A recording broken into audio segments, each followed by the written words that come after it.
All right, check this out. So one of my favorite producers of all time, he produced all my favorite records when I was a kid, Run DMC, Beastie Boys, Jay-Z. He produced Johnny Cash's last record. It was Rick Rubin.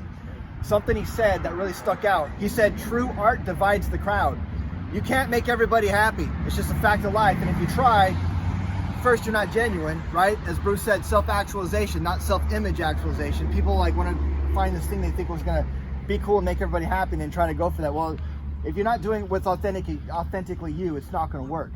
So true art divides the crowd. You look at Bruce back in the day where he would say things and he would do things that didn't go against what everybody was doing and believing in at the time. Part of our brain is it emotionally reacts to everything that we don't sort of like, it's outside of our belief system or against it, and that's what happens first. They react emotionally against it, right? That's a sign of a lack of intelligence, in my opinion.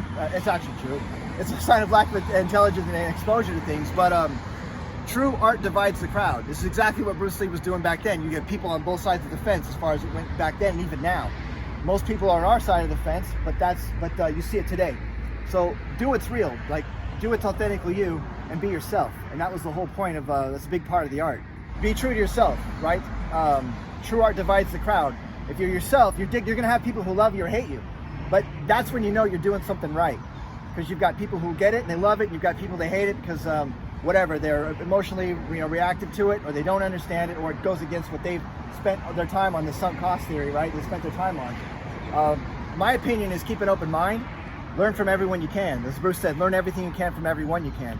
But be authentically yourself, and you're going to have people on both sides. But if you're cool and you're genuine, and you're generally a good person, and you're actually diligent about what you're doing as far as your thought process and your work, there are people who are going to get it. There's a lot of people out there that are just waiting to be led. All you got to do, they just need someone to stand up and raise their hand. Just do the work.